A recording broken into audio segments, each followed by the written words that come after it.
So Terrifier 3 was written and directed by Damien Leone. It stars David Howard Thornton, Lauren Lavera, Samantha Scafidi, I'm probably mispronouncing that, Elliot Fullman, and in this movie taking place about 5 years after the last Terrifier movie, Sienna Shaw played by Lauren Lavera. She is trying to recuperate after the events of the previous Terrifier movie. She's trying to have the best Christmas ever. She's trying to reconnect with her family and such. However, Art the Clown is enacting his revenge and going after her and various other people in town during the holidays. So this was a movie that I've been hearing about for a while, and admittedly, I did not see Terrifier 2 in theaters. I didn't even review it back then. And that was mainly because at the time it came out, a lot of people were saying that this movie has grossed people out, that people were getting sick, passing out, all sorts of stuff akin to like Exorcist in the 70s and such. And I did not want to deal with that. I did not want to go into a theater like that and just worry about like, am I going to pass out while watching this movie? And I can handle a lot of stuff if I'm being honest, but I kind of avoided that for at least a couple years. And so I did watch the first two Terrifier movies before this. Terrifier 1, it was cheap. That's all I can really say. There were some gruesome kills. Not much I can really say about it. Terrifier 2 I thought was a little better, mainly because of Lauren Lavera. I thought her character was very fascinating. I thought her character was very well done and such. And the kills are definitely very brutal in that movie as well. So I kind of expected that with this movie as well. And I never really classified those as movies where I'm like, I'm going to feel like I'm going to watch these movies, every Halloween and such.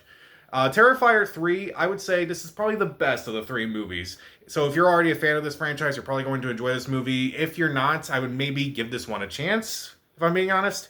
But let's start off with the things I do like in this movie. First off, I thought the actors did a fantastic job. Lauren Lavera, I thought she did a really good job. I liked her character. I liked her arc. I liked how she's processing through the grief and such. I thought that was very well done. David Howard Thornton is very creepy once again as Art, and he is creepy. Like, you can tell that he's enjoying every second of it, but his character, not the actual actor. You can tell that Art is enjoying everything he does, even though everything Art is doing is absolutely disturbing and insane and such. And it's very intimidating. He doesn't say anything, but he does a lot with so little, if I'm being honest. Samantha Scafidi, I thought she did a decent job as a pretty creepy apprentice to, Art the Clown and such. Elliot Fullman as Jonathan in this movie, I thought he did a decent job. I kind of wanted to see a little bit more of him, but I'll talk about that in my negatives. I do think that there are a lot of really brutal kills. You kind of have to expect that with a movie like this, and they are mostly well done because of practical effects and such. It's like, that does not look CGI. That looks pretty real, and it's pretty gruesome and such. There are some things that I never would have imagined with a movie like this. It can be pretty unpredictable at times with, like, not necessarily, like, what's going to happen, because you can probably guess what's going to happen, but it's more how it's going to happen. I do think that the movie does a good job of, like, trying to make you guess, like, oh, here's how it's going to happen and such. Like, you kind of don't know exactly where it's going. And then when it does happen, you're like, oh, how did I not see that coming? I think it's a very well done. I think it's both kind of like, it's weird because it's both very tension heavy, but it's also kind of comedic at the same time. Like, you kind of want to laugh at some of those things that Art does, so it's like, but it's also kind of creepy at times. No, not creepy at times. It's creepy throughout the entire movie, but you kind of want to laugh at some of his antics before he does very dangerous stuff and very gross stuff. I do think it's very well handled. I do think that there are some very interesting themes throughout the movie. Obviously, Sienna is going through a lot in this movie, especially dealing with the trauma from the previous movie and such. I thought that was very well done. I thought that was very interesting. There's a moment in the movie where she's talking to someone that Jonathan knows about, like, appearing on a podcast that may exploit the trauma and such, as, like, she just unleashes this rant towards her. It's like, that's actually very well done. I thought she was really good in that scene. I do think that a lot of people do capitalize on a lot of stuff like that, and I do think that's kind of fascinating. I wish the movie kind of explored that a little bit more, if I'm being honest, but I do think that is very well handled. And I will say, the movie really goes down in the last 30 minutes. The last 30 minutes, I was just surprised by everything that was going on. I'm like, oh my god, this was holy shit of the year. This was like, oh my... Everything that kind of happens in the last 30 minutes, I was shocked by, and it just keeps adding on top of it. And now I'm kind of curious to see, like, where this franchise is going to go with another movie, because, yeah, this movie's probably going to have a fourth entry. It's already made like $20 million in its opening weekend, and it cost like $2 million to make. So it's definitely getting a sequel. So I'm curious to see, like, if the next one is probably the last one. I'm kind of curious to see where it goes after an ending like that. But let's talk about some of the things I don't like in this movie. First off, this movie is too long. Like, it's a little shorter than Terrifier 2, but that doesn't mean it's really short. It's still over 2 hours long, and honestly, I feel like it doesn't really need to be this long. I feel like there are some moments where it's like, oh, you could have trimmed that a bit. There are some scenes where it's like, oh, it's kind of edited weirdly, where it's like, oh, we're kind of, cutting from art, then we're cutting to Sienna, then we're cutting to art again, cutting back to Sienna, back and forth for a while. And honestly, you could have cut down a little bit of this. And also, there are some character actions that really don't make a whole lot of sense. Some of the stuff that Jonathan does, I felt like didn't really make a whole lot of sense, especially towards his sister. I'm like, no, after everything you guys went through in the second one, why are you behaving this way? It doesn't really make a whole lot of sense. Also, there's Sienna's like, little cousin and such. Some of the things that she does in the last 30 minutes are kind of shocking when you really think about it.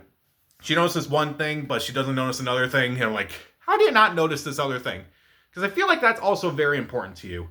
But I digress. And also, some characters I feel like could have been used a little bit more. Jonathan felt like he could have been used a little bit more in this movie. He doesn't appear... He appears like, a little bit in the first half, but more so in the second half, and I feel like they could have used him a little bit more. Also, Victoria, they were trying to build her up from the second movie. It's like, oh, they're going to use her a lot more. They teased her in the second movie. And she has a few moments in the movie, but at the same time, they could have used her character a little bit more in this movie. It's still mostly, Sienna versus the clown. It's effective enough. It's still a fun time. Like, if you know what you're getting into, it's going to be, whether it's going to be for you or not. If you like these movies, you're going to enjoy it. If you don't like these movies, I don't know, maybe give it a chance. But there are some moments in this movie where, yeah, I had to look away from the screen. Coming from someone like me who sees, hundreds of movies every year, even I'm like, just when I think I've seen it all, there are some moments where I'm like, oh, I need to leave. I need to leave now. And I can't really leave because this is a movie that's playing in a theater and not like at home or anything like that. But again, you kind of know what you're getting into with a movie like this. Either you like it or you hate it. So to me, I think I like this movie a little bit more than Terrifier 2. Would I recommend it? For a Terrifier movie, for a Terrifier fan, yes. For anyone who isn't, no. So I think the actors do a fantastic job. I do think some of the kills are pretty creative and such. It can be funny while very uncomfortable at times. The practical effects are interesting. The themes of trauma are very well done. The last 30 minutes are very well done. And even though I think some character actions don't make sense and some characters could have been used a bit more and it was a bit too long, again, you kind of know what you're getting into with this movie. I knew what I was getting into. So I'll give Terrifier 3 2.5 out of 4 stars. Stream it. Maybe I would have given it a little bit higher because I kind of liked it a little bit more than I expected. But at the same time, again, you should know what you're getting into.